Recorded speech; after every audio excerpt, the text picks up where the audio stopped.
Welcome to Dr. Kaye. I'm Dr. Kaye Whitehead. And in our second hour, is America going to hell?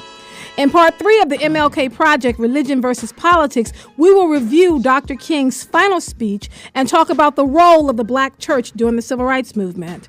But for now, let's talk about Rebecca, the young woman who has become the face of mental illness and patient dumping.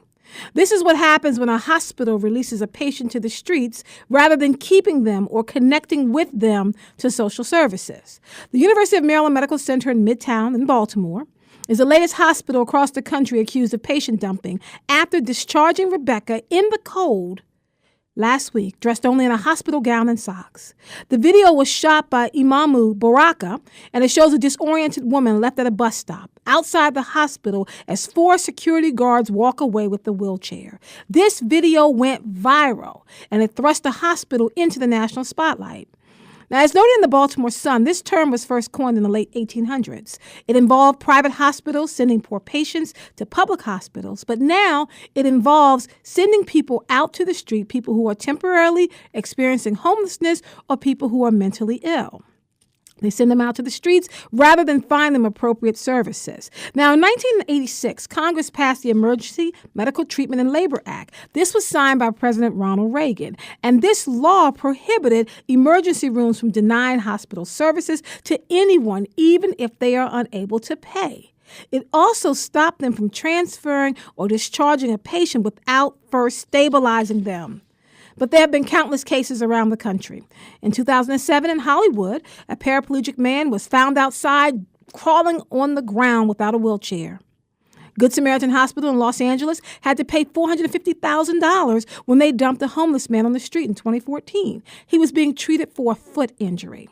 In 2017, down in Washington, D.C., at Howard University, 2 police officers and a supervisor were fired after being recorded dumping a patient from a wheelchair outside of the hospital.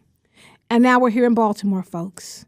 It's happening right here in our backyard. It has been happening, but finally, it's being videotaped, it's being noticed, and we are doing something about it, we hope. Let's be clear. Every year, about 42.5 million American adults, that's about 18% of the population, they suffer from mental illness, enduring conditions such as depression, bipolar disorder, or schizophrenia. Additionally, we have about 3.5 million people in our country, including 1.35 million children who have been homeless for a significant period of time. So when we talk about that population of people who are homeless, the population of people who are mentally ill, we are talking about huge swaths that cut across racial and gender lines. Now, earlier today, Rebecca's mom, her little sister, and her twin held a press conference. We have a little clip from Rebecca's mom. To lack empathy when they callously threw Rebecca out of the University of Maryland Medical Center, Midtown, in the freezing cold temperatures. Half naked, injured, battered, bloodied, obviously incoherent at a bus stop at roughly 12 a.m. on the 9th of January, with mental health issues in a public forum. But because the video is out in the stratosphere, I've been forced to speak on behalf of my daughter as a way to garner some control over the speculative misinformation that's becoming assumed truths. I'd hoped to allow Rebecca to receive the care she needs without further violating her right to privacy by stepping into the media spotlight and speaking about giving answers to presumptuous false statements that are irrelevant to her care. At this point, I've had no alternative but to set the record straight, so to speak. Even though my daughter doesn't hold one iota of culpability for what they did to her,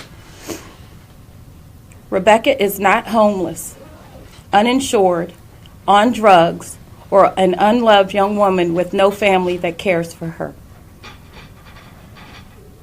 Contrary to those speculative opinions, Rebecca has resources in place that receive funding for her, inclusive of living arrangements, mental health services, and medical care.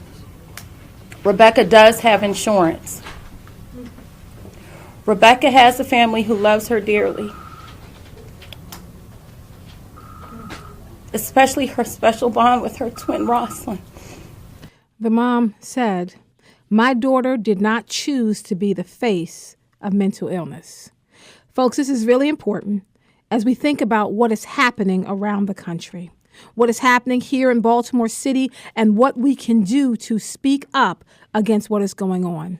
So let's talk about mental illness. Let's talk about patient dumping, and let's tell our stories, because this is how we make change happen. Give me a call at 410-319-8888, because here on Today with Dr. Kaye,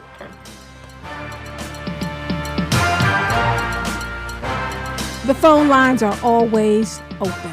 So that is where we are today, folks. We are going to delve into this topic, and we're going to try to get to the bottom of this. I'm joined in here by the studio by Imamu Baraka. Yes. He's a psychotherapist and doctoral candidate, and he is the person who videotaped Rebecca.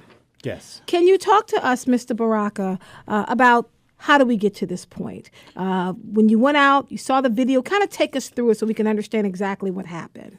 Not a problem. I'm so glad to be here, and thank you so much for continuing this conversation about this issue. Well, I was leaving my office very late one night, and earlier during the day, one of the kids who comes into my office for services sneezed on me. So I was making my way to the Rite Aid, which is just 1 block away, and I saw a group of people come out of the ambulance entrance. One of those individuals was in a wheelchair, and I didn't think too much of it at that time, but as they moved toward the bus stop, I was like, well, this is kind of odd. The hospital at this hour, this particular wing of the hospital is closed. So, and if they were going into the hospital, they could have gone, to any part of the hospital inside of the building. So I ran back to get my cell phone because I had left everything on my desk. Came back out, and then I crossed the street so that I would be on the side of the street that they were on, and hit the record button. And then from that point on, as they were moving toward me and I was moving toward them, I became very fearful because I saw an empty wheelchair. And it concerned me because initially, now that I've had the opportunity to speak to the mother about this, I actually thought there was just a body, a lifeless body. Because so you thought, wait a minute, you thought they were just putting a body outside? I absolutely did, and here's why. When they were moving the young lady, and I refuse to call her name because just to protect her confidentiality. The therapist in my head doesn't allow me to do that. Yeah. Although the mother has already said her name. Right, that's the only reason why we're calling her name, because in the press conference, they repeatedly said Rebecca's name. They consciously did that. Right. And that is because I have a great deal of respect for her, taking into consideration the things that people were saying about her and names that they were giving her and roles that do not apply to her. So when they were wheeling her out, her leg had fallen off, or her foot had fallen off of the footrest of the wheelchair, as well as her arm. And the security guards stopped pushing the wheelchair, and the other one, there were 4, placed her leg and her arm back on the wheelchair. And that was very disturbing to me because I thought, oh my gosh, here is a lifeless body. Where are they going with this? And that's the thing that prompted me to run back to my office to get my cell phone, because I was like, this doesn't even make sense to me. So again, when I crossed the street, hit the record button, approached them, saw the empty wheelchair, that's when everything unholy in me rose, where I thought, well, oh my God, are you really going to do this to a human being? In spite of what you may think about her in terms of her socioeconomic class or status, this is unacceptable. Because when they were rolling her to the bus stop, the wind blew, and I saw all of her glory. That's why I became very enraged, because she had nothing. You weren't videotaping at this point, though. I wasn't videotaping. Okay. I was going back into the office to get the cell phone. And that's the thing that really caught me off guard. I was like, this cannot be happening. And if by chance I'm seeing something that's not real, I'll just delete it or, find out what's happening once I spoke with the officer. So I followed them to the ambulance entrance back into the hospital. And I asked them, I was like, are you going to leave her here? And then they were like, well, you don't understand the circumstances. I'm like, well, whatever they are, you need to call the police, whatever they are. Because if they had, if they had, let's just say she was unruly, they would have been informed that she'd been missing for 2 weeks. Now, you said there was a trash bag with her. They put all her belongings in a trash bag. Yes. So that was what they did not even help her get dressed. They just took Correct. her right outside and dumped her. Now, when you were working with Rebecca, and I am calling her name because her mother did. Yes. When you were there with Rebecca, and we heard the interaction between the two, where you were asking her, what does she need? Was she okay? And then when you posted the video, was there ever a point for you where you thought about at least kind of blurring out her face? Because that was something that was of great concern, that we could immediately identify who she was. Was that so you could help her find her family? Like, what was the thinking behind, even though you won't say her name, you did show her face Yes. so quickly in the video? Well, I'm glad I did, because it was her mother found where she was From that video. from the video. Wow. And she didn't recognize her. When she first was looking at the video, we were talking, and we talked for maybe 2 or 3 hours the first night. And she was like, well, I was looking at the video like everybody else was. And then it hit me, oh, my God, that's my child. And if I had blurred the video, it would not have had the impact, because that's where the problem is. I think we, or those folks, did not see her as human. They didn't see her as human, because I don't think that would have been possible if they saw her versus her condition. I absolutely agree with that. I don't think in any way that they saw her, maybe not as human, but that they saw her as a conscious being who was paying in this hospital. Because when you go into the hospital, when you have insurance, you seem to be treated very well. It's when they think you don't have insurance, even though Rebecca's mom has said Rebecca does have insurance, when they think you don't have people there to support you.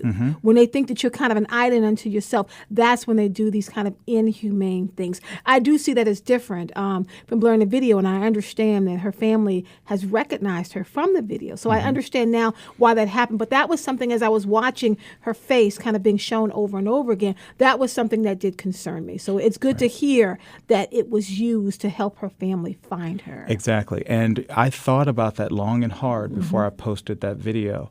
And I thought, well, if they have the testicular fortitude to put her out there in the cold, I'm going to hold them fully accountable. And the video was also a tool to protect me and her. I'm a stranger. Yeah. She was going through at that moment, as the attorney has said.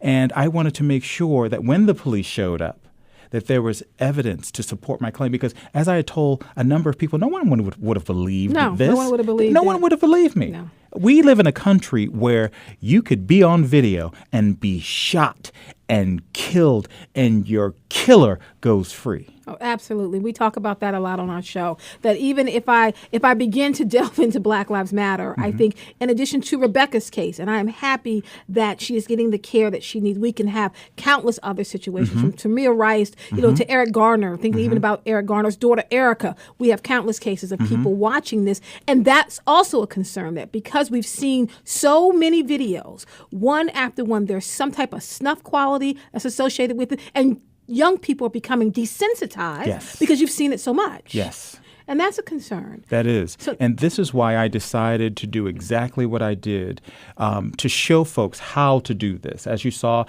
I did not get too close. I was, folks on the internet were telling me I should have taken my coat off, which was not a coat, it was a vest. You don't want to approach someone like that in that state of mind, under those conditions. Again, she had no clothing on. Right. What if she thought I was one of them? Now tell me, because for those of us who watched the video, who sat through it, and it went viral, and I'm sure that everybody has. If you have not seen it, folks, I want to encourage you to go to our Facebook page Today with Dr. Kaye. We will post the link to Mr. Baraka's video that I'm sure everybody has seen at this point. What happened after the camera went off? Because some of us were hanging on the edge of our seats going, what next? And we didn't know what next until we saw the press conference today. So what happened after that? Well, what's interesting is that there are 3 videos. And because I had to stop and, people out in internet land, I had to stop to call 911. I called 911 because the gentleman that they sat her beside, a total stranger, there was somebody sitting next to her at the bus stop. He didn't move. If you look at the video, he's sitting there eating as if nothing is happening.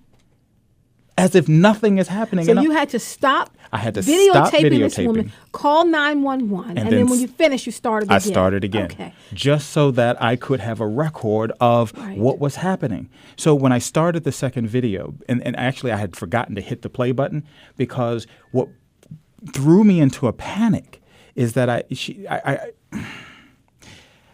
I was left with the impression through our dialogue that she was pregnant.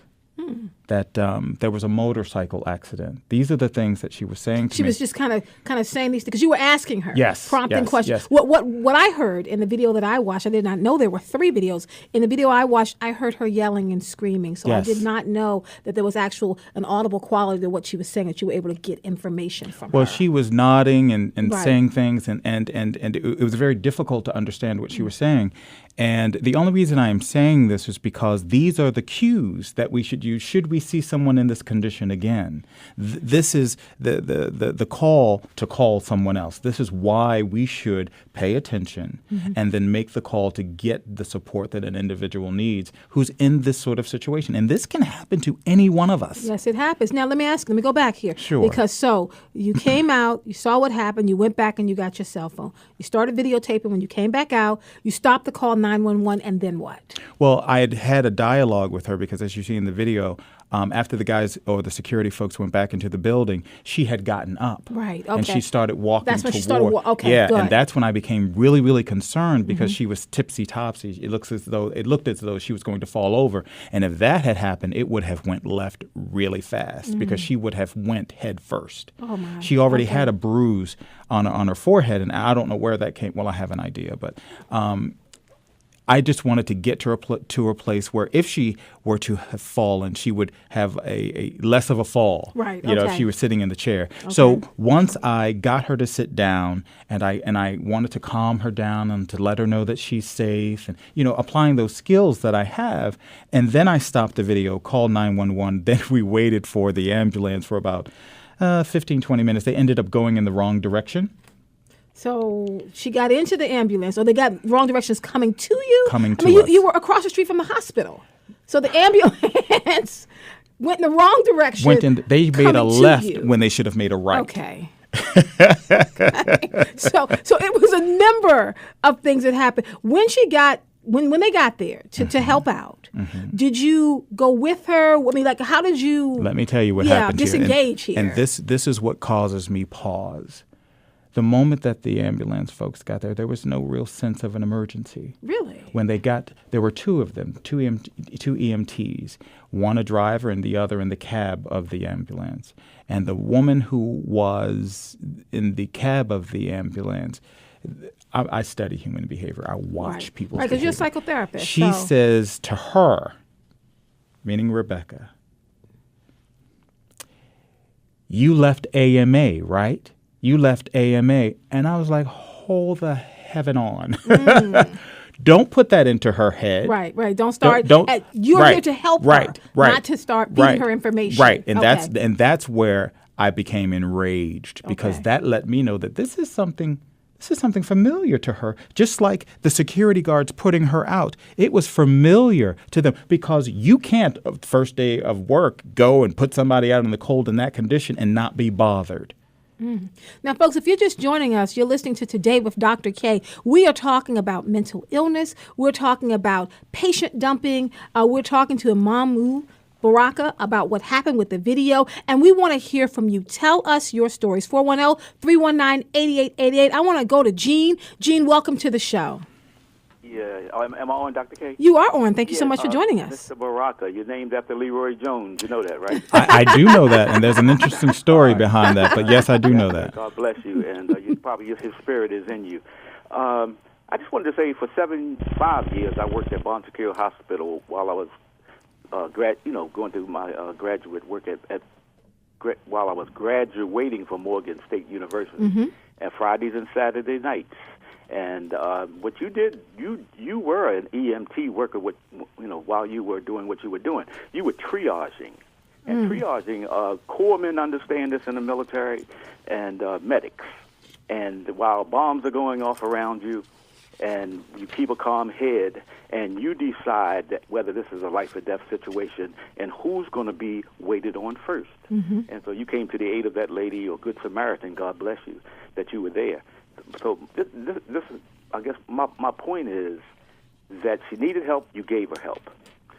And basically, when the EMT people came, they were cool and calm because they were doing their job. Now, maybe they suggested something legally or whatever, but I don't truly think that they were in cahoots with the people who actually dumped her on the street. Oh no, in no way am I suggesting that. So let me clarify that. Well, I'm not charging you with anything like that. No worries, no worries, okay. no worries. What my concern was, or what made, or is the cause for me mentioning that, is that speaks to just how frequent this happens. I mean, if I were an EMT and I saw a patient outside of a hospital in a hospital gown, I don't know if I would have just been a little willy-nilly about it. Yeah. Okay. So when I did this, and on another program, before it happened, I told them when the final observations came out, this is what should have been done, and it was done.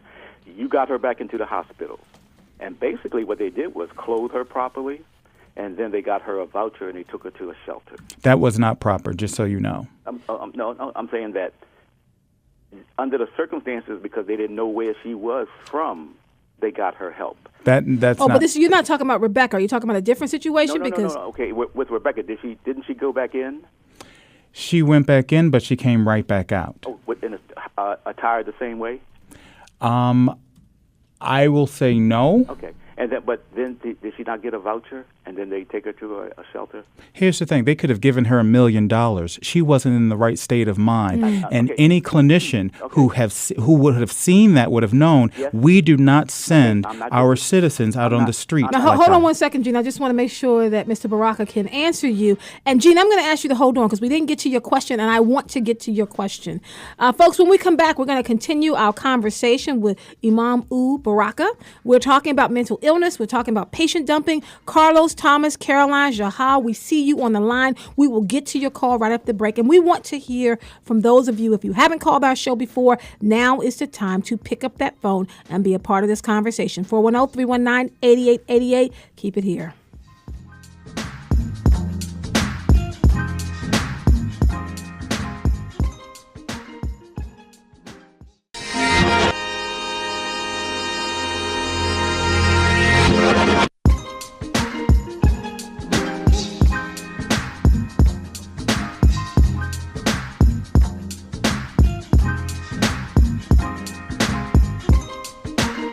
Welcome back to Today with Dr. Kaye. I'm Dr. Kaye Whitehead. Folks, we're talking about mental illness. We're talking about patient dumping. I'm joined here in the studio by Imam Baraka. He is the gentleman that shot the video of Rebecca because we now have her name, the woman who was involved in what we call patient dumping. She was being seen by the hospital. They rolled her out in a wheelchair. They left her at a bus stop dressed only in a gown and socks. Mr. Baraka caught that, and now we're trying to unpack what is going on. We have Gene on hold. Gene, are you still with us? Yes, I am. I wanted to get to your question for Mr. Baraka, please. Okay.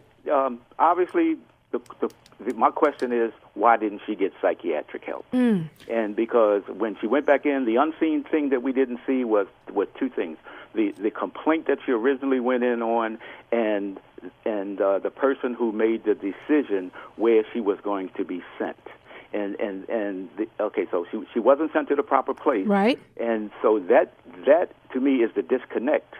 At the VA, when you go in and they have psychiatric help there, and so you go to a psychiatric ward or you go to a psychiatric unit. University of Maryland, I'm sure they have that. But my question is, why didn't she get psychiatric help? Thank you so much, Gene, for calling in, Mr. Baraka. Absolutely. That's a really good question, and I hope this answer meets that need. She was in the right place. They have a psych ward in that hospital. I have one of the reasons my practice is directly across the street from that hospital is because there is a psych ward. I have folks who are a part of my practice that came out of that psych ward. So she was in the right place. This is as I was telling Dr. Kaye when we were off air, this is about a culture of things where the most vulnerable amongst us pay a price. And that price could be from very small to their lives. Now, we have Alvin checking in on Facebook Live. Alvin wanted to know, Mr. Baraka, do you think this would have happened if Rebecca were white? Here's the thing, Alvin. I'm not sure. I think this happens to those of all colors, because since the video has gone viral, I think the last time I checked it was 15 million views. Oh my God! I've gotten a lot of phone calls as well, and what I've come to understand is that this doesn't necessarily happen to just one race. It happens to the folks who are the most vulnerable, like our elderly, like our mentally ill, those who don't have a voice, those who can't speak up and or push back. Veterans, those that are economically challenged. Absolutely. What we call the most vulnerable. It happens a lot, folks, and that's what we're trying to draw attention to. Mr. Baraka's video has sparked an international conversation, but let's be clear, Rebecca is not the first patient that this has happened to. Correct. I don't even think she'll be the last. And I'm not being cynical, Imamu. I'm just saying that hospitals don't change that fast. Society doesn't change that fast. I don't think this hospital will do it again. But can we make sure, hopefully by speaking up, that other hospitals won't do it as well? I agree with you, and I think that how that happens is just what's happening now. You know, the press coverage, the video, and holding the hospital accountable, because it will send a very powerful message to other hospitals across this country that that is not okay. Let's go to Carlos. Carlos, welcome to the show. How you doing today? How are you, sir? I'm blessed. Now, I worked at that hospital for 13 years. You know, I actually they let me go because they had surgery and messed my arm up. And I worked in the ER. You feel what I mean? So they go through a lot of things in the ER. Hello? You're still here. So you work at the University of Maryland Medical Center in Midtown. You work there. Yeah, I work in the ER room. Okay. I work in the ER room. The psych department is right behind it. I did housekeeping. You know what I mean? So I cleaned the patients' rooms up. Okay. You know, I watched the nurses and the techs actually sit inside of the patient rooms that was mentally challenged, because they have a thing called the aide that they sit there with a mentally challenged.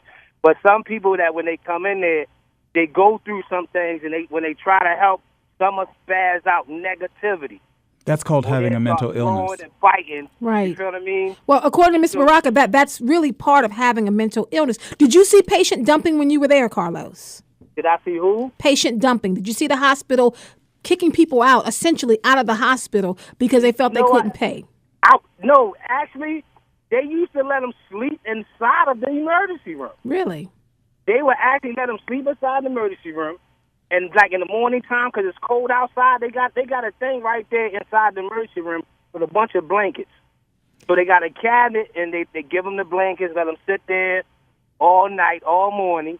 And then when the daytime come, like 7 o'clock, they'll wake them up, and they'll be like, okay, well, are y'all going to be seen? If you're not going to be seen, then you have to leave. So you're saying this hospital has been known to help people. That's what you're saying? Yeah. Okay. Yeah. Okay. So, I mean, I've been there. I was there for 13 years. The only reason why I'm not there, because they messed my arm up through surgery. That's the only reason why I'm not there. I understand. Thank you so much for calling, Carlos. So there are kind of two sides to this. So Carlos is saying when he worked there for 13 years, they did allow people to spend the night there. They had blankets there. But even with that, Mr. Baraka, I think even 13 years of doing this does not in any way match up to the one time they got it wrong. Correct. And here's the thing. In no way am I suggesting that this hospital has created a daily practice of this. In no way, I am not saying that at all. However, it happened. And you can't tell me that those folks who were so calm, none of them police officers or security guards looked back. They just dumped her off because it was 4 of them. Yes. Now, they had to help her out of the wheelchair, I'm assuming. Oh, absolutely. Put her there, walked away, because in their mind, I don't know exactly what they were thinking, but I know when I do a job, I don't look back when I think I've done what I'm supposed to do. Boom. So they moved on. There you have it. They moved on. We have Thomas on the line. Thomas, welcome to the show. Dr. Kaye, Dr. Baraka, how you guys doing today? Oh, it's just We're Baraka. doing well. Thank you. Thank you. Listen, had the doctor wasn't there to videotape this would not be an issue. This goes on more than we ever imagined, guys. Yes. Let me show you where the disconnect is in this whole this whole incident with this lady.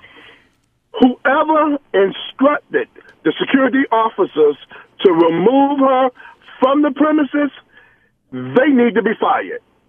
Okay? Absolutely. Absolutely. I heard one security officer on the tape that the doctor recorded. The female officer, she said, "Just leave her there."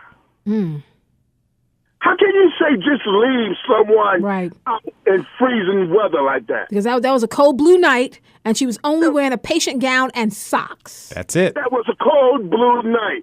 The health commissioner of Baltimore City made it a cold blue night. Yes. Therefore, the hospital had the responsibility to protect someone who couldn't protect themselves from the cold. Instead of them doing that, they contribute to it by dumping this woman. If you dump her somewhere, why would you dump her in less than 100 yards from your front entrance? Which tells you that these officers, they're only there for a paycheck. They're not there to question anything. They are paid professional witnesses is what they are. Because I'm going to tell you something, guys.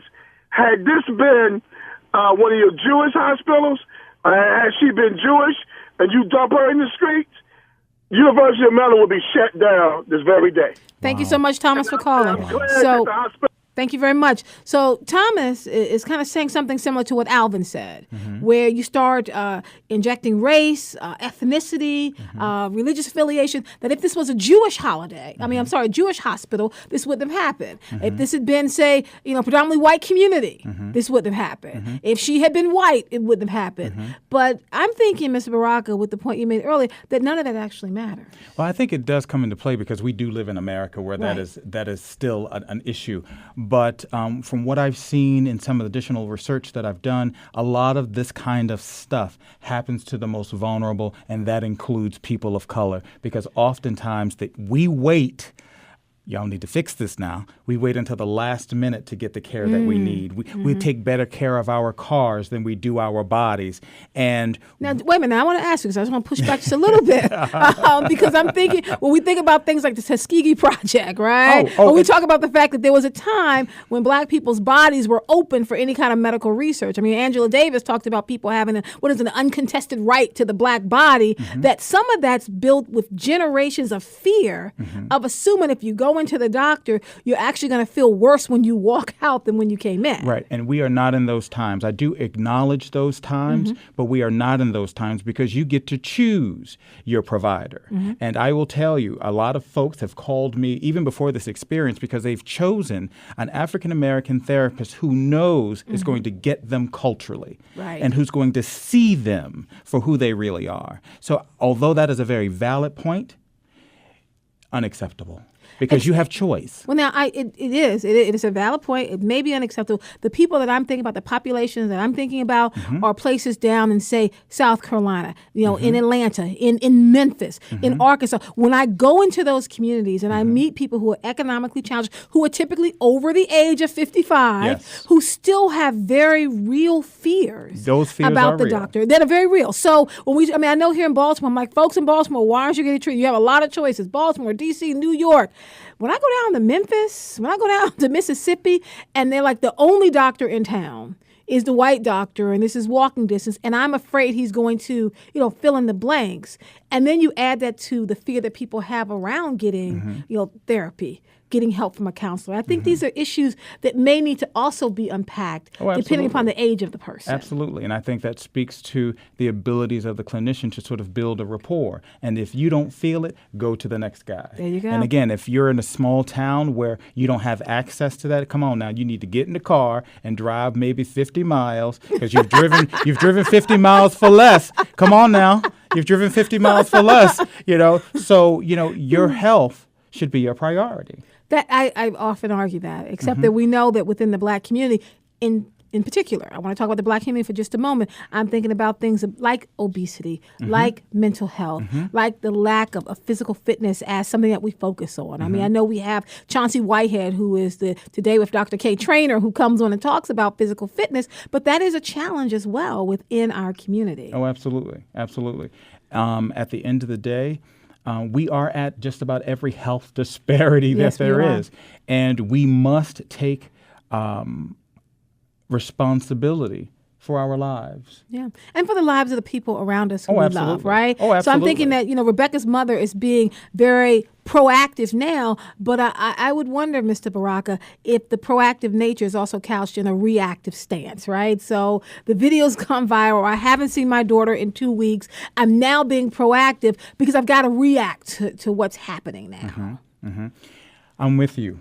I'm so with you on that. I've been asked a number of times, well, where was she before now? Yeah. And I can't speak to that because I don't know.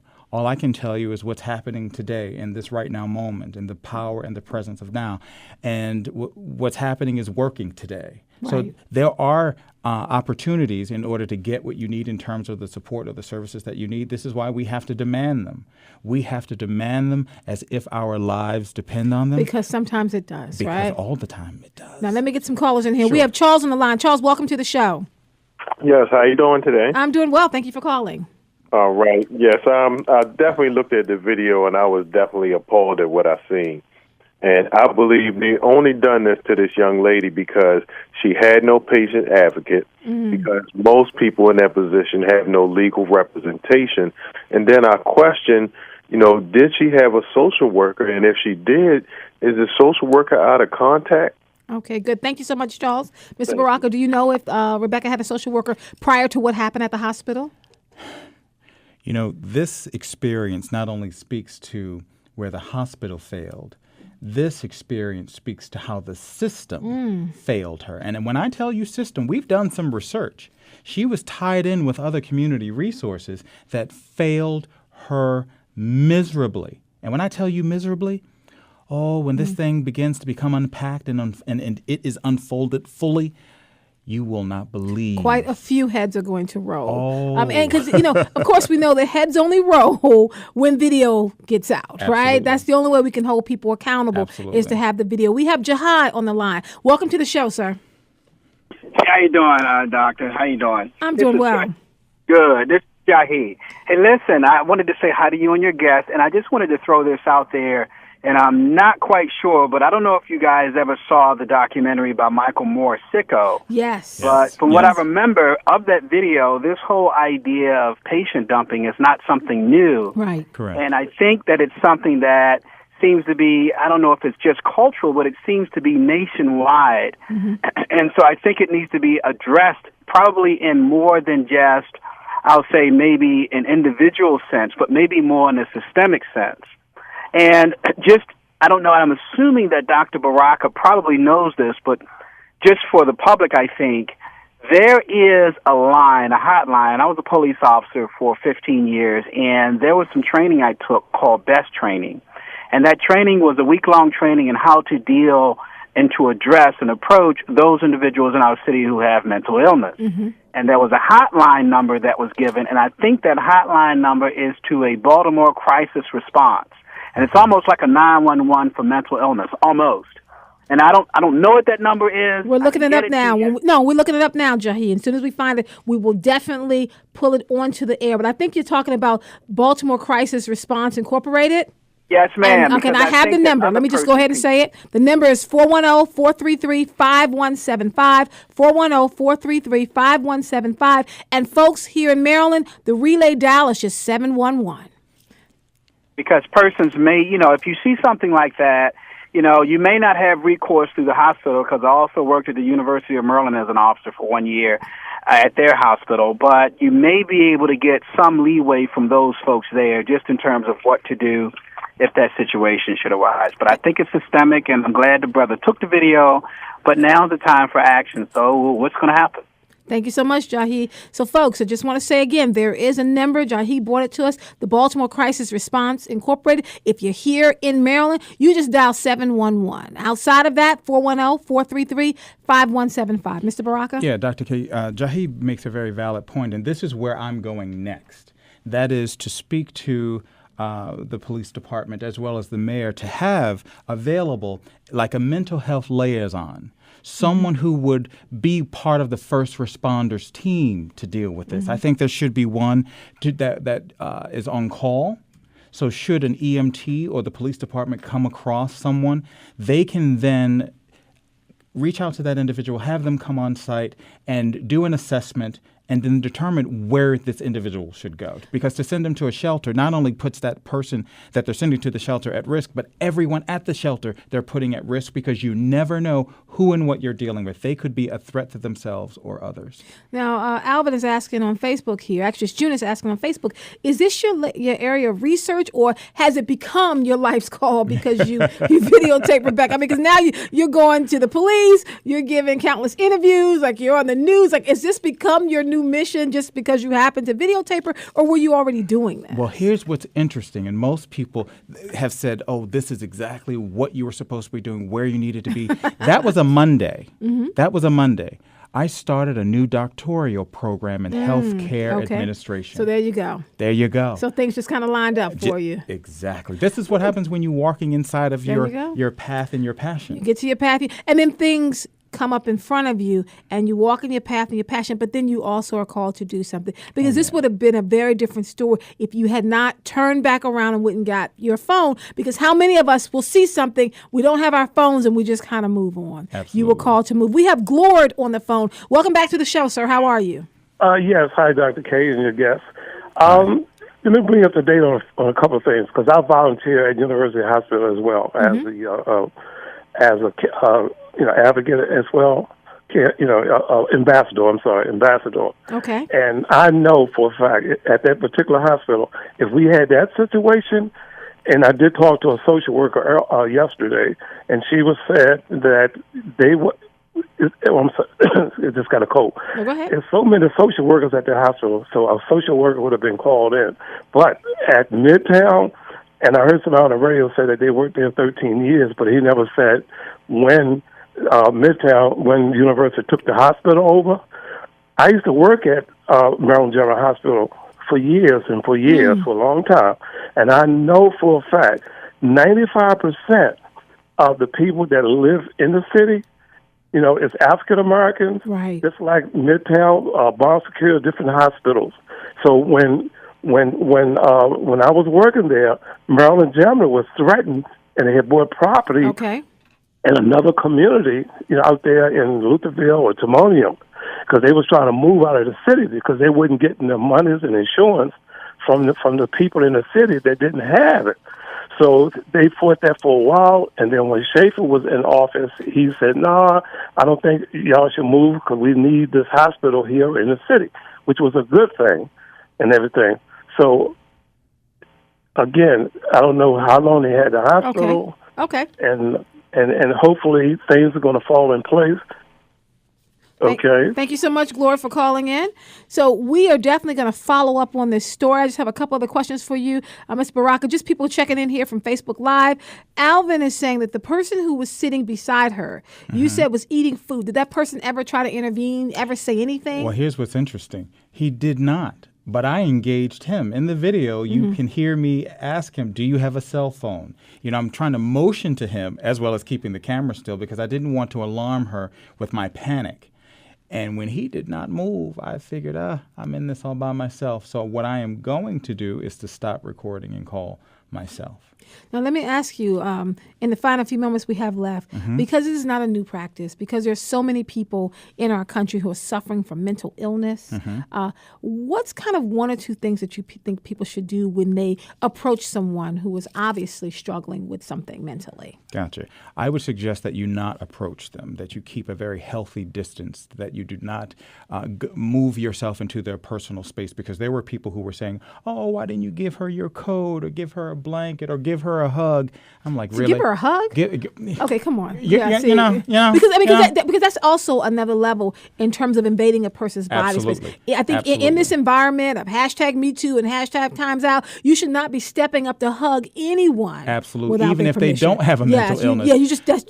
You respect people's body space now, exactly. Right? So to answer your question more succinctly here, I would suggest that you make sure that you are in a safe distance from them should you think that they have a mental illness or you think that there's something going on, and then you call the proper authorities.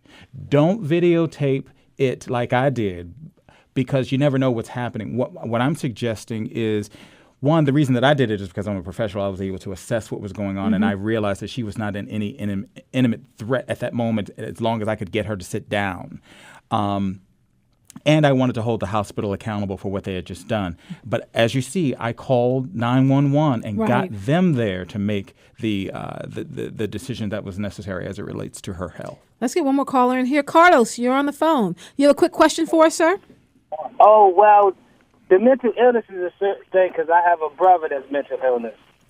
And the medicine mess you up as well. Okay. You know what I mean? They give so much medication to you, you having the zombies. You know, it's like a chemical imbalance, first of all. You know what I mean? And when some of them don't take the medicine, it makes them go through like a withdrawal, like they're addicts. You know what I mean? It messes them up. It messes their balance up. Okay, thank you so much, Carlos. Okay, so Mr. Baraka, so you want to respond to that? Let me speak to that, because that's a lot of.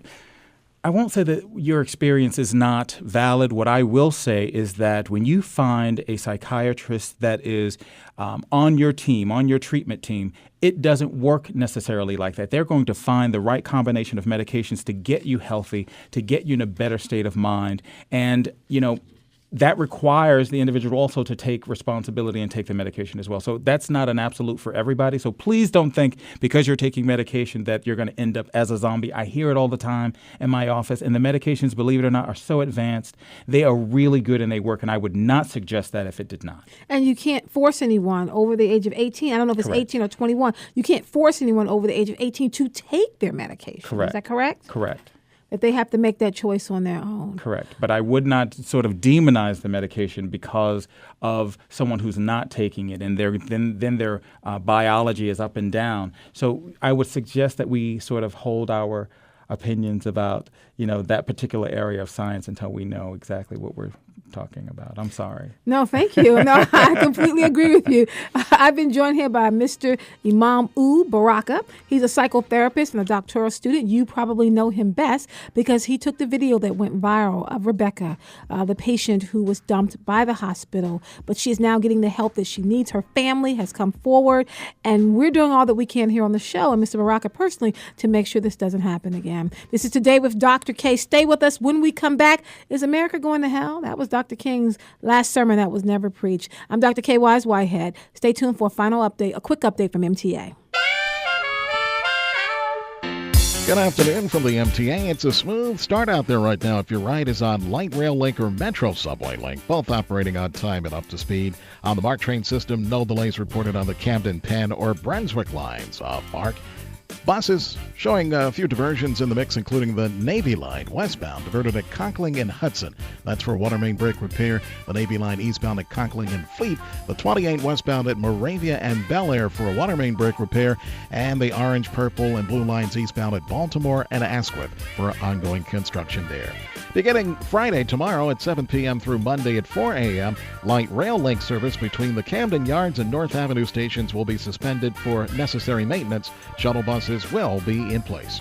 For the MTA Transit team, I'm Mark Jones on 88.9 FM, WEAA, the voice of the community.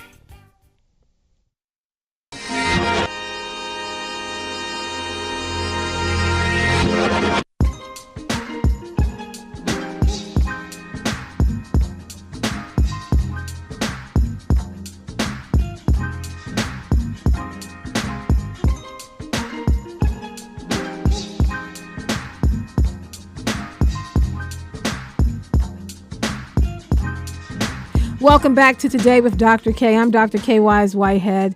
Folks, we are at part 3 of the MLK Project series, where we're delving into the life, the legacy, the contributions, and the sacrifice of Dr. Martin Luther King Jr. And we want to talk today about his last speeches, remaining awake during the Great Revolution, as well as the speech that he never actually lived to give, which is America Going to Hell? Earlier today, we asked Ms. Nadira Young, she's a 6th grade teacher from Roland Park Elementary School, to talk to her students about what Dr. King meant to them and what he taught them. My name is Iggy. I'm in the 6th grade, and Dr. King taught me that no matter how violently and stubbornly people oppose your beliefs, you can still find peaceful ways to promote what you think. My name is Olivia. I'm in 6th grade, and Dr. King taught me never to judge people based off the color of their skin or things that they can't control. My name is Casey, and Dr. King taught us how to believe in ourselves. My name is Gabrielle, and Dr. King taught us stay strong even when other people don't like what you're saying. My name is Elena. I'm in 6th grade, and Dr. King taught us to do whatever we want to do. My name is Jackson, and I'm in the 6th grade, and Dr. King taught us that all races are equal. My name is Taki. I'm a 6th grader, and Dr. King taught me that no matter how many times you get jailed for doing the right thing, keep doing the right thing. My name is Lewis, and I'm in 6th grade. I learned from Dr. King that he would endure through anything to get human rights corrected. My name is Madeline, and I'm a 6th grader. And what I learned from Dr. King is that he would do practically anything to get black people's rights to be the same as white people's rights. And those were 6th grade students from Roland Park Elementary Middle School here in Baltimore City, the students of Miss Nadira Young, talking to us about what Dr. King taught them. Folks, it's been 50 years. When we start talking about the assassination of Dr. King, when we start talking about the ways in which his legacy has been in some ways co-opted or whitewashed. His legacy has been downplayed. Dr. King was in so many ways a revolutionary. He was radical in his thinking. He wasn't just the grandfather image we have of saying, I have a dream, peace and love. He had a radical approach to the way in which he approached the system and why he felt this system needed to be dismantled. We're going to talk about it today in our Religion versus Politics segment. I'm joined by phone by Dr. Nyasha Jr. She's at Temple University Department of Religion. Dr. Jr., thank you so much for joining me. Thank you for having me.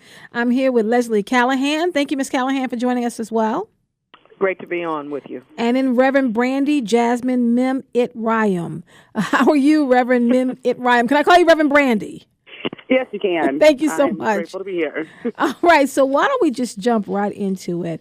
Dr. King was actively involved in the Black church. And Dr. Jr., I'll come to you first.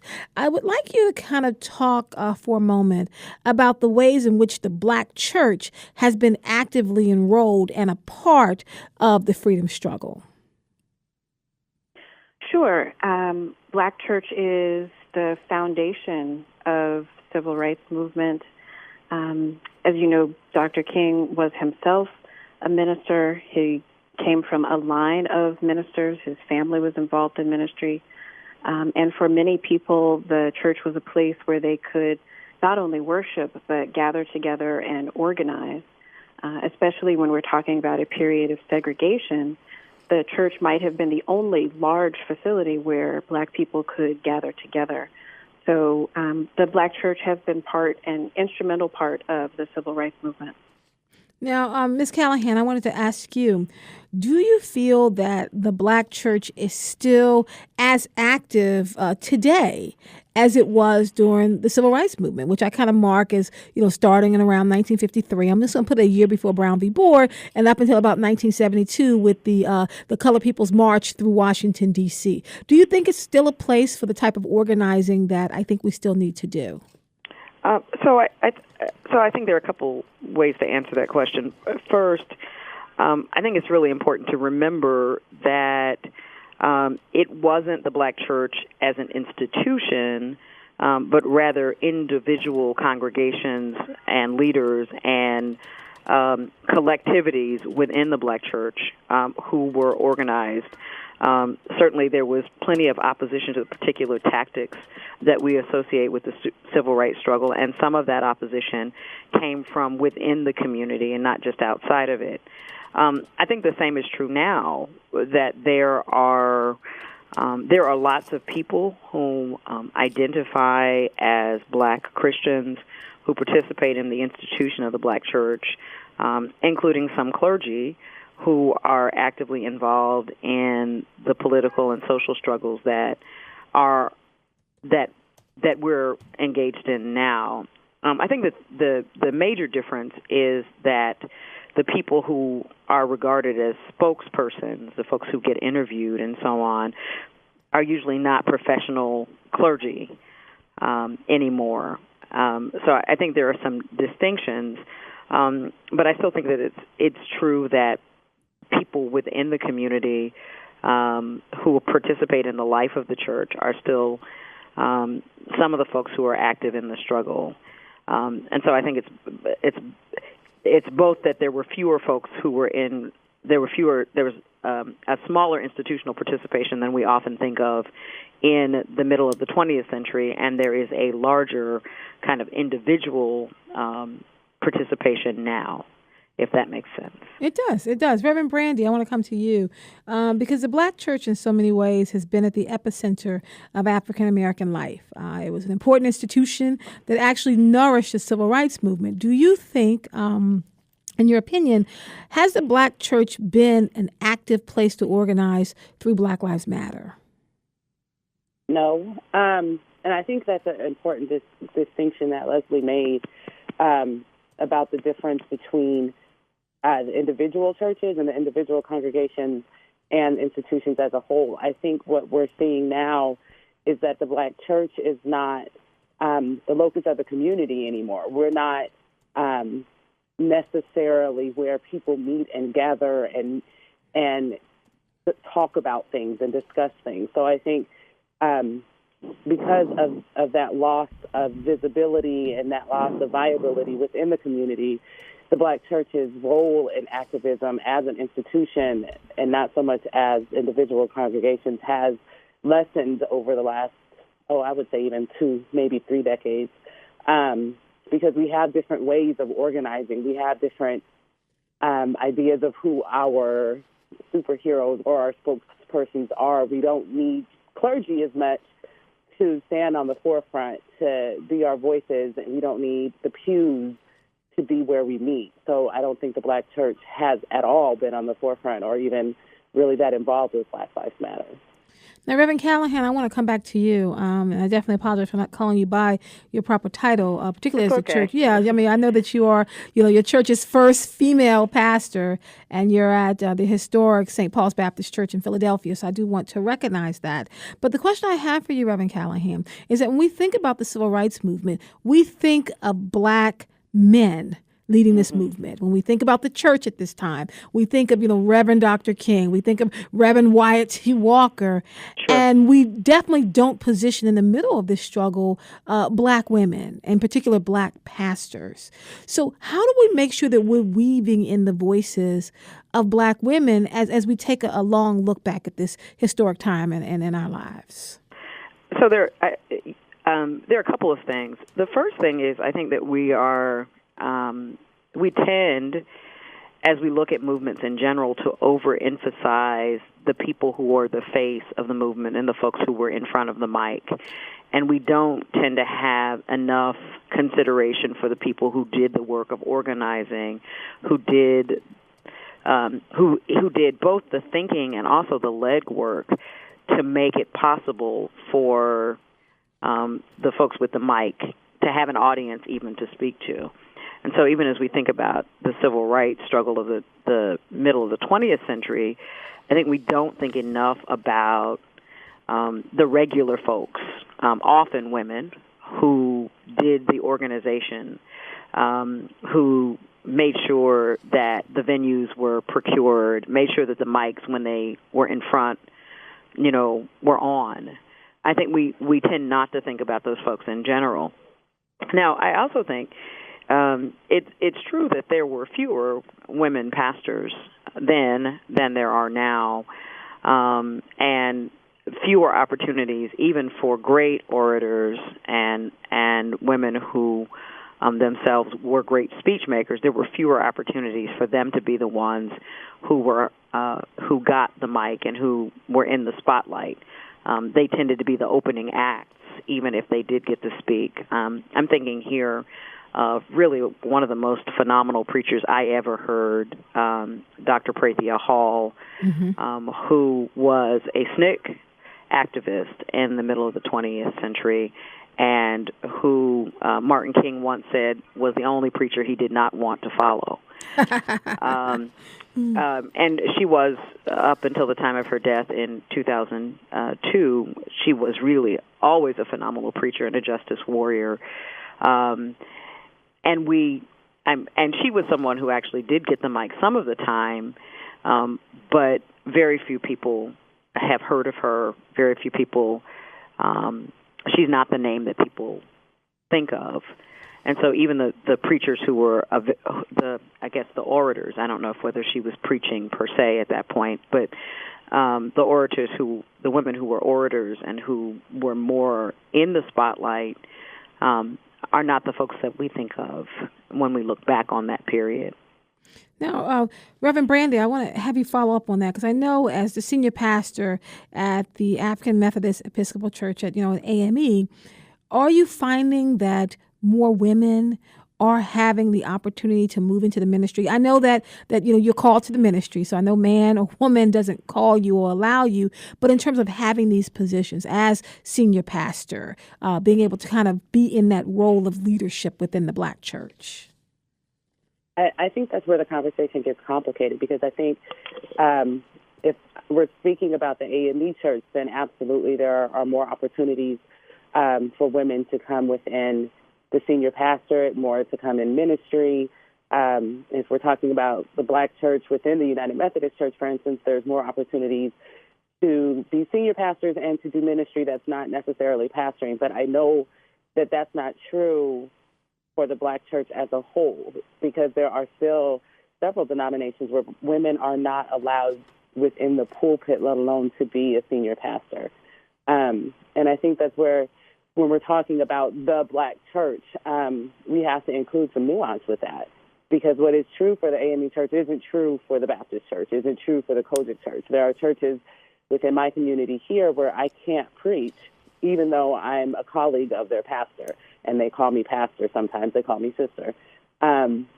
So some places, there's absolutely opportunity for women to come in. What happens when women get there is another conversation. In other places, that door is still closed.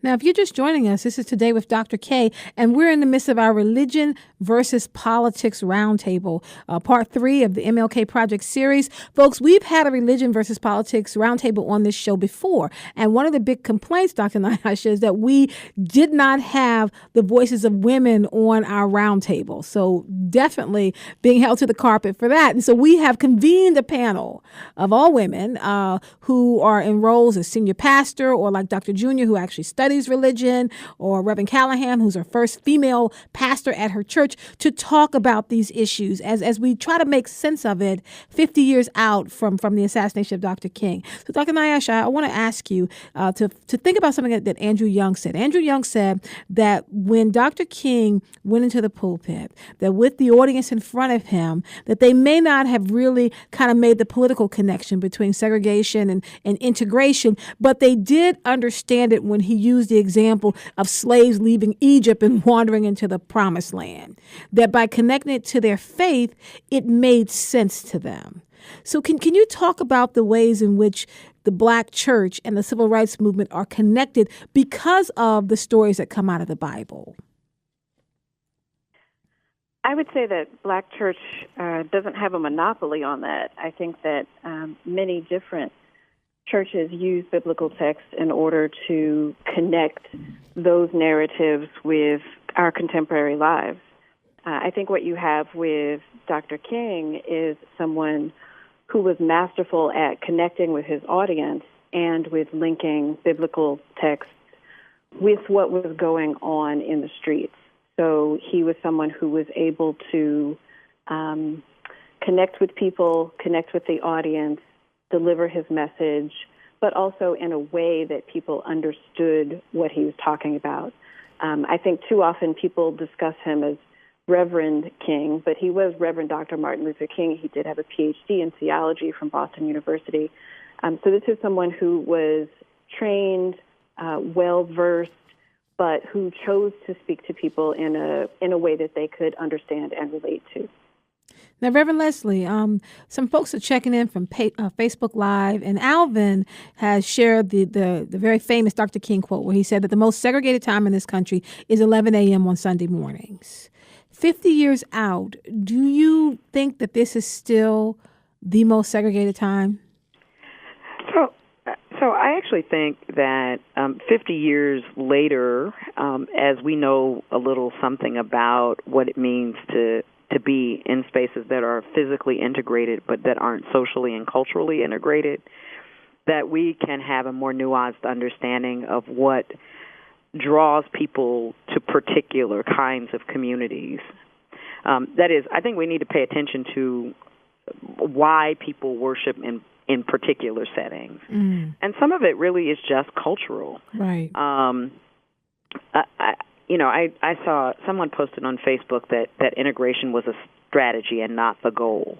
And I think that's a really insightful perspective. The goal is not simply to occupy space and sort of take a picture and everybody look different. The goal is actually to have the freedom to partake of and participate in all of the joys and the resources of the community.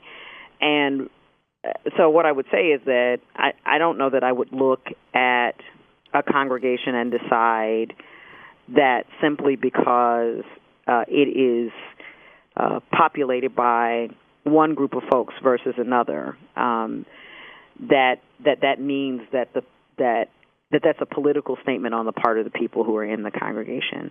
Some folks might just like quiet church. Some folks might like not as quiet church. So I think the question of, I think the thing that, of course, King was dealing with that we are not, well, maybe we still are, but the thing that King was dealing with was the fact that segregation, that legal segregation was practiced not only in public accommodations but also in worship spaces. If you're reading, I was reading not that long ago Taylor Branch's last book about King, about the last years of King's life, and was just stunned by the stories, particularly of the Selma campaign and the degree to which white people who wanted black folks to be permitted to worship with them, not just Southern Baptists and folks you think of as segregationists, but Episcopalians, Presbyterians, and others, often met with great opposition to the idea that black people would sit in the church or have communion along with white people. So I actually think that what King was talking about in terms of segregation at 11 a.m. was something different than the nature of cultural difference and the ways in which people pick their congregations now. Now, Reverend Brandy, Jamaica is checking in from Facebook Live, and she has said that she thinks that Dr. King will be greatly disappointed with the state of the black church today. That the church was once a pillar of the black community. Now it's turned into a public and political spectacle. Can you speak to that, please? Reverend Brandy, are you still with us? Oh, yeah, okay. I'm here. Yes. I'm here. Okay, I think that statement assumes two things. One, that the black church has changed in the last 50 years, and I don't know that we can find evidence that it has. Okay. And two, that what Dr. King thought that the black church should be is what the black church isn't being right now. I'm thinking of his last speech, and I have it in front of me, and when he talks about what the preachers are supposed to do. They're supposed to speak truth to power. They're supposed to actually go out and be like Amos and stay with Jesus and quote scripture to people. And in so many places, in so many ways, that's what the black church is doing. But then on the other side of that, we have congregations and pastors who are more visible than the pastors who are speaking truth to power and who are being those voices that aren't doing that. And the problem comes when we lose that nuance and we aren't able to tell the difference between the William Barber and the T.D. Jakeses or the Timothy Tylers and the Bishop Noel Joneses as all parts of the black church that are doing different things and are still very vibrant in the community life of black people. So would he be disappointed in the black church as a whole if we can speak of the black church as a whole? I don't think he would. Would he be disappointed in some of the more visible aspects of the Black church? Probably. Has the Black church changed in the last 50 years such that Dr. King would not recognize it? No. I think we're still having some of the same conversations that we had 50 years ago, still doing things in the same ways that we were doing them 50 years ago. We have more opportunity, more money, because of the civil rights movement, because our personhood is recognized differently. We have the chance to be on TV and to have mega churches, but in many ways, especially smaller communities and smaller churches and more traditional churches and even the AME church, we're still the same that we were 50 years ago, for better or for worse. So I don't think that he would be disappointed in the institution as a whole as much as he is in the more visible parts of that institution. So in reconciling that, Reverend Brandy, just to follow up what you're saying, what about some of the issues that the church kind of seems to wrestle with openly? I'm thinking about people who are same-sex preference or people who are transgender. I mean, the church definitely struggles with those issues. I want to have you just kind of ruminate on that for just a second. We're going to take a quick break here. When we come back, we're going to continue with our Religion v. Politics Roundtable, and we're going to talk about where the church is today. And we're also going to wrestle with the question that Dr. King wrote about in his last sermon that never got a chance to preach it: is America going to hell? This is Today with Dr. Kaye. I'm Dr. Kaye Wise Whitehead. Join our conversation, 410-319-8888, and then keep it here. Against, yes, glory is destined. Everyday women and men become legends. Sins that go against our skin become blessings. Us, true and living in us. Resistance is us. That's why Rosa sat on the bus. That's why we walk through Ferguson with our hands up. When it go down, we woman and man up. They say stay down, and we stand up. Welcome back to Today with Dr. Kaye. I'm Dr. Kaye Wise Whitehead, and we are in the midst of our Religion versus Politics Roundtable as we make our way through part 3 of our MLK project. I'm joined on the phone by Reverend Leslie Callahan. She's part of the historic St. Paul's Baptist Church in the heart of Philadelphia. She is the church's first female pastor. I also have Reverend Brandy Jasmine Mim Itraim. She's a senior pastor of the African Methodist Episcopal Church. That's the AME Church. And then Dr. Nyasha Jr. She is at Temple University, Department of Religion. Thank you so much all for staying with me. When we were going to break, thank you. Reverend Brandy, I was coming to you. Just wanted to ask you to kind of talk to us about how the church today is wrestling with issues around transgenderism, around same-sex preference, and where that stands, at least within the AMN church, if you could speak to that. I would say that's one of the many ways that the Black church, has not changed in the last 50 years, right? And I know part of the conversations that we're having now within the AME Church and the Black church as a whole, we weren't having 50 years ago, but we're having them or not in the same ways. And I think that's part of my concern is, specifically within my denomination, worldwide, part of the conversations that we're having is, let's not change the way we were thinking 50 years ago. We have brilliant theologians coming out of school and brilliant pastors coming out of seminary who are trying to push us to a more faithful position on same-sex marriage and on transgender issues, trying to tell us to be faithful to the biblical call that God loves everybody and there is nothing that can separate us, and trying to really encourage us to do as Dr. King did and stand on the side of full personhood for all humans. And we're still kind of, I think, trapped in the same rut that we were 50 years ago, with expecting humanity to trickle down from Black masculinity onto the rest of us in such a way that it actually dehumanizes the rest of us. And if we're talking about where the Black church is now, I would say we're doing pretty good for 50 years ago. Now, Reverend Leslie, let me ask you, since we are in the time of the hashtag Me Too movement, and we're talking about the impact of that, what role do you think the church should have during this time? So I actually would like to speak to the question that you asked to Reverend Brandy, that you put to Reverend Brandy, and say that I actually see this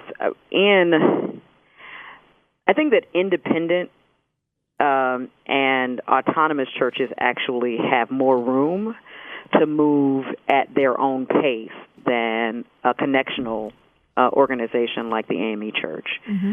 And so while I know, and in fact Reverend Brandy is indicating the great diversity of thought among individual AME pastors and other sorts of connectionally affiliated pastors, those of us who pastor independent churches or who don't have to answer to a bishop actually can move more in the direction of our own consciences without the same sorts of concerns. And I want to say that I think the congregation I pastor, I can absolutely, I've been here 8.5 years, almost 9 years, and I absolutely see movement, significant movement in our congregation in terms of a affirming and welcoming stance regarding transgender folks, as well as gay and lesbian and bisexual people in our congregation. But individual congregations are more free if they don't have to answer to a larger denominational position statement, or you can move the needle on your own if you don't have a higher structure that you have to answer to. In some ways, I think that the issue of that the Me Too movement, the issue of sexual violence and abuse and harassment points out, I think as a society in general, we haven't made nearly the progress we've needed to make as it relates to sexual violence and harassment. And I think in this way, the church is no different. I think that we have had difficulty, and you can see this even in responses to the Me Too movement. We have a tendency in our society in general and in the church in particular to try to figure out ways to protect perpetrators right before we attend to people who have been harmed. And I think that impulse is detrimental to our capacity to do justice and to provide safe spaces for people to live and to work and to worship. The concern that we have about people who do harm, and I mean, we're almost, before we even acknowledge the harm that's done, we've been trying to figure out how to let them off the hook. Right. I don't think the church is different. I think we see this, if there's anything that the Me Too movement has demonstrated, is just how pervasive these issues are in our society at large. But I think the church ought to be different, and I'm certainly hopeful that we can do better about attending to the people who've been harmed first before we're trying to figure out how to take care of the people who've done the harm. Now, Dr. Nyasha, I want to come to you. One of the things I must say that I dislike when people kind of do the WWKD, like what would King do? What if King was alive, he would be kneeling with Colin Kaepernick. But there are folks who are checking in on Facebook Live who would like to know, Dr. Nyasha, do you think that Dr. King would have been a supporter of the work that President Obama did?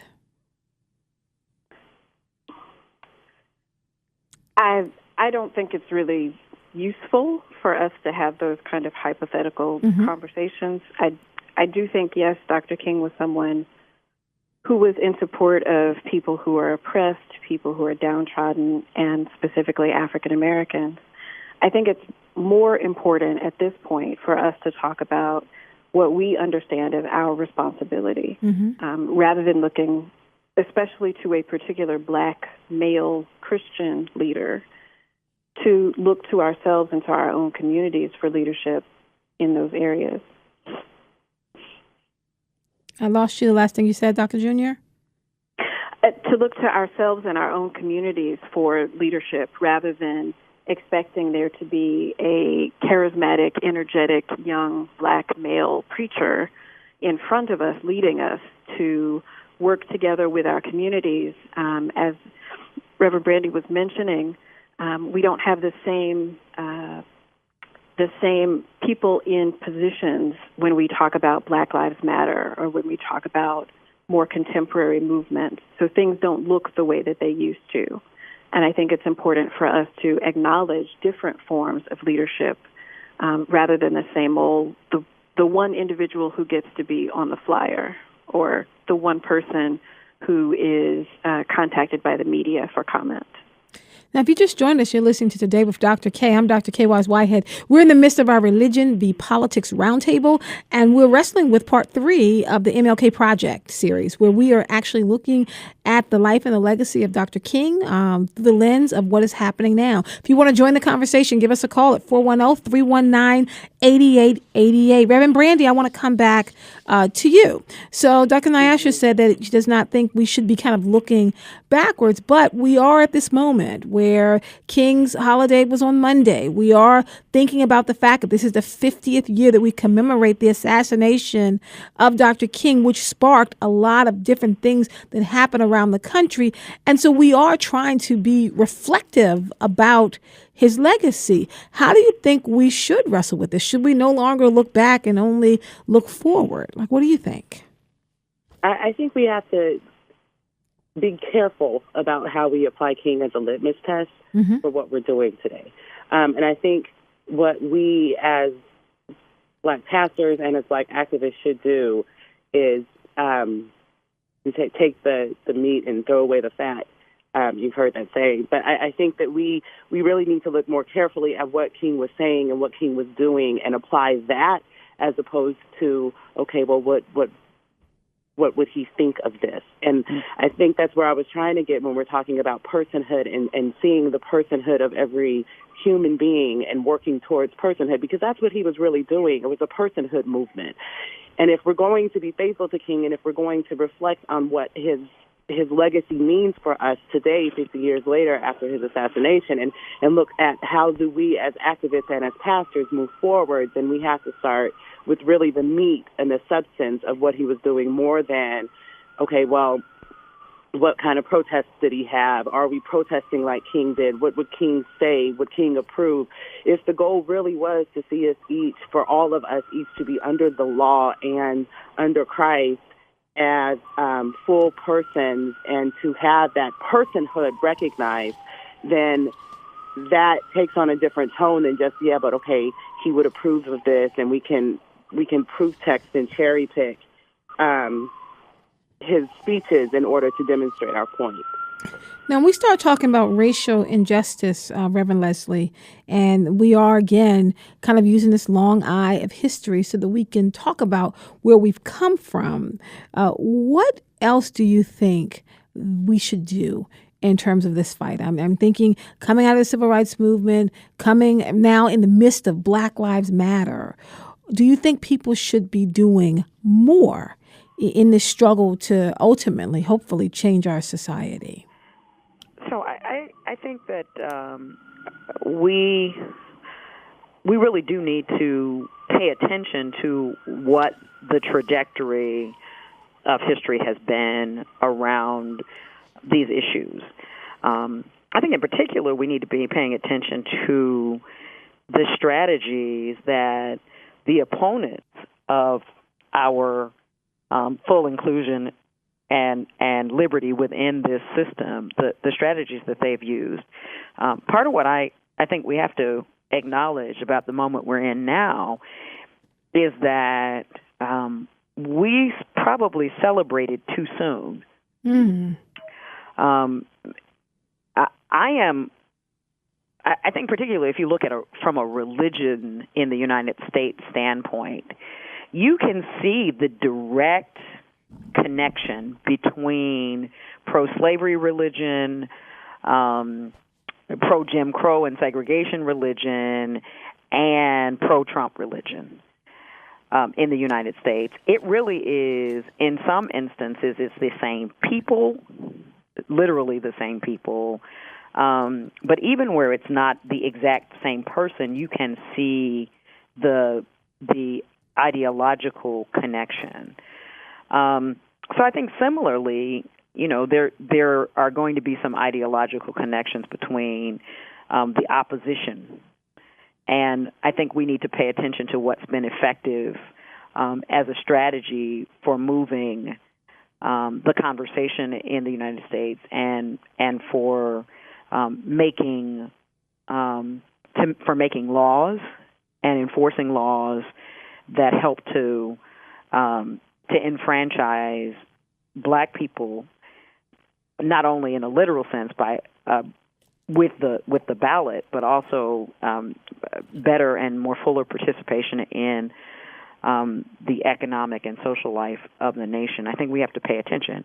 One of the things I'm struck by is, for example, the power of talk radio to develop a public that was receptive to Trump. Mm-hmm. Right. That didn't happen between 2015 and November 2016. The very way that the kind of crassness that he exhibits is taken for granted. They said Reagan was Teflon. He's nothing compared to Trump. Right. But it was like the whole nation was, the proverbial frog in the boiling water. We got used to the crassness, and we're no longer shocked by it. And but it wasn't just Trump himself. It was also Rush Limbaugh. It was also Howard Stern. It was also, the particular racist language that we have gotten used to. Lots of people got used to it listening to talk radio on long drives across, western Pennsylvania. Right. Well, I want to bring some phone calls into this. We have Robert on the line. Robert, welcome to the show. How are you, Dr. Kaye Whitehead? I'm doing well. So can you hear me clearly? I can hear you clearly, sir. A few weeks ago, I was so happy and excited and ecstatic to take myself and my fiance to a show that Tavis Smiley was going to put on called Death of a King. Uh-huh.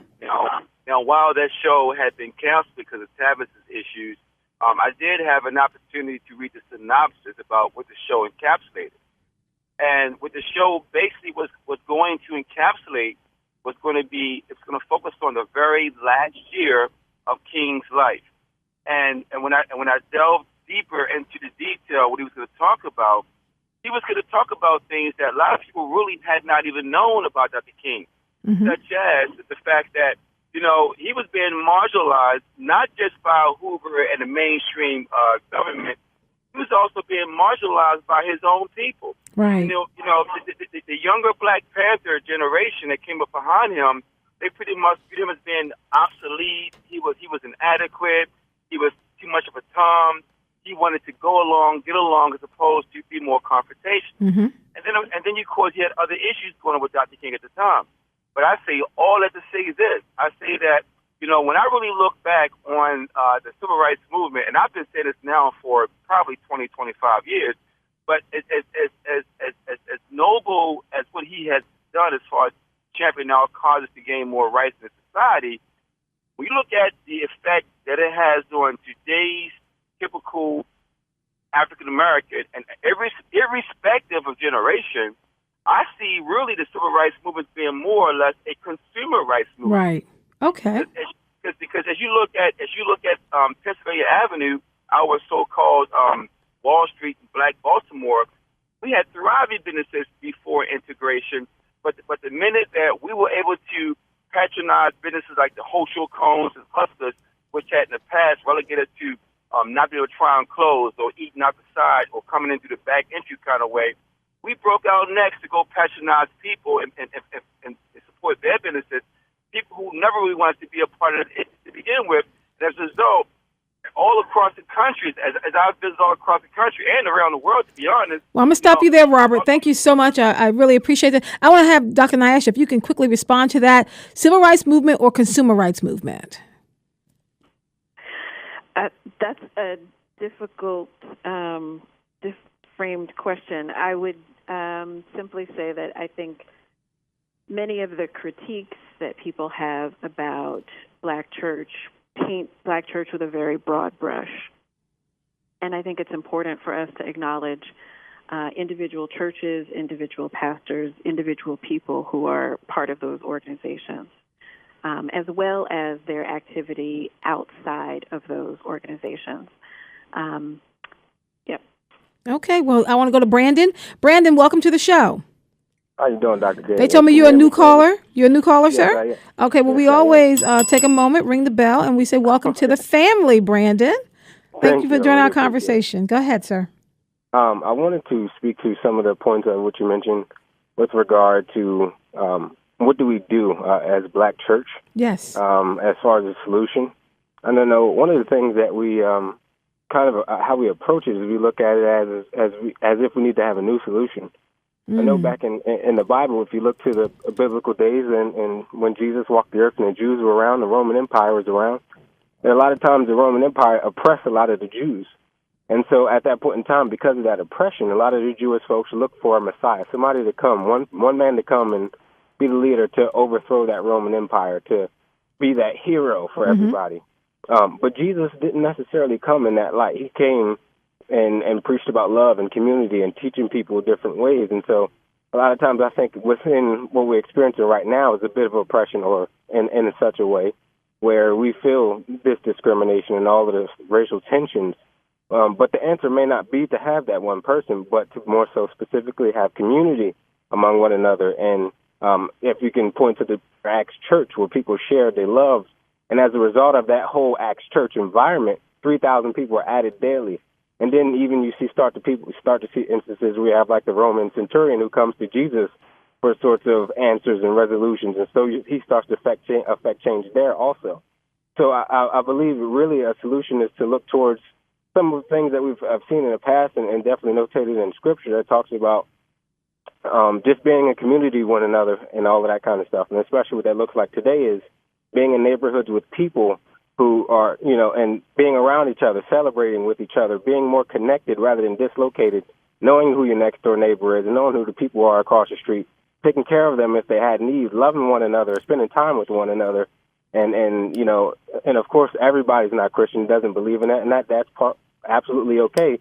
But we still, have a call to go and love those people as Christians.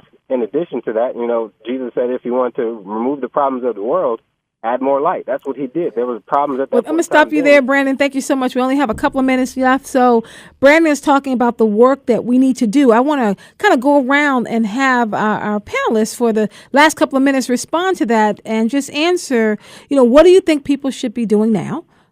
Because that's what Brandon was kind of touching on. And whether or not, as Dr. King wrote in the last sermon he ever wrote, he was working on the night he was assassinated, where he asked the question, is America going to hell? And whether or not because of the racism, because of the classism, because of the oppression, that we were kind of going down a hole that we may not be able to get out of. Can you kind of respond to both of those things? I'll start with you, Dr. Nyash. I'll come back to you, and then I'll make my way through the other panelists. In terms of what we should be doing, I think primarily I would say listen. I think people who are more in positions of power and authority need to listen to those who are not. I think the Me Too movement has definitely shown us that. In terms of America going to hell, I think that part of what King was talking about there is the importance of addressing issues of poverty and dealing with the hypocrisy that he saw of people who claimed to be Christian, claimed to be concerned about the welfare of Americans who unfortunately were not operating. I think we've lost Dr. Nyasha. Reverend Leslie, I'll come to you with the same questions. Reverend Leslie? Okay, no problem. So we are having a problem, but I will kind of address these things here. Folks, we are asking the question, is America going to hell? And Dr. King, in his last sermon, he spoke about this. He was writing about it. He was talking and having individual conversations. It is the last sermon that was written by Dr. King, the one that never had a chance to be given by him. It was the night he was assassinated. They said they found the papers in his hotel room, and this notion that Dr. King had completely changed. And that's what we've been delving into since we begun with part 1 of the MLK Project 2 days ago. We're trying to figure out, what is Dr. King's legacy? What should we be learning? Now, our guest kind of wrestled with this notion, as well as telling us that maybe we should not look backward anymore. Maybe we should not use Dr. King as a litmus test. I think that's an interesting theory to think about, because Dr. King really helps to shape how we see civil rights. It helps to shape the ways in which we see the work that we're doing. Now, I am not just a blind King supporter. I understand that Dr. King, like Nelson Mandela, like Mahatma Gandhi, like Barack Obama, is a man, and like Dorothy Ihai, like Ella Baker, like Shirley Chisholm, like Harriet Tubman, who were all women, but they're all human.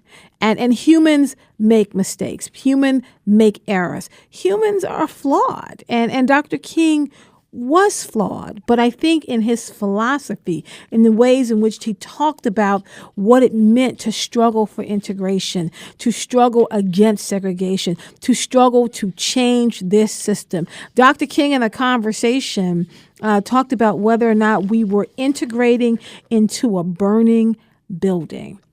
Think about what that means, folks, that we are trying to get into a building that Dr. King's talking about, this building that's an integrated building, but that the building is on fire. What does it mean to go into a place where you are ultimately in danger? In 1967, Dr. King asked, why does white America delude itself, and how does it rationalize the evil it retains? He said that white people's belief in the fairness of America is a fantasy of self-deception and comfortable vanity. Reverend Leslie, I think you're back with us. I am. I'm back. And I just wanted to ask you to just kind of comment on that. Did we integrate into a burning house? So I actually want to start with the question about America going to hell, and I think it's related. My answer to that, I think, is related to your question about the burning house. I think that America is becoming hell, and I think that there's a larger and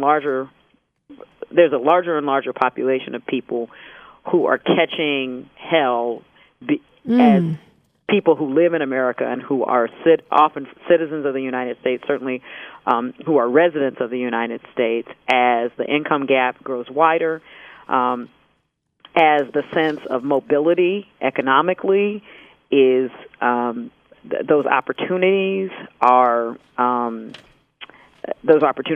fewer. And, you see it in the anxiety about the life expectancy for white people going down instead of up. You see it in the widening. There are a lot of children who live in poverty in the United States. That these things are, to me, indicative of what it means to be in hell.